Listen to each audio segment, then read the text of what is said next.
చెందక కృషి చేస్తేనే అమృతమిచ్చింది.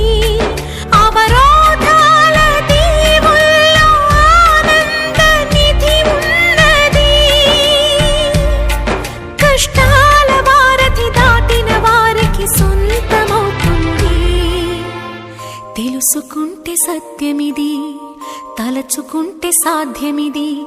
మౌనంగానే ఎదగమని మొక్క నీకు చెబుతుంది.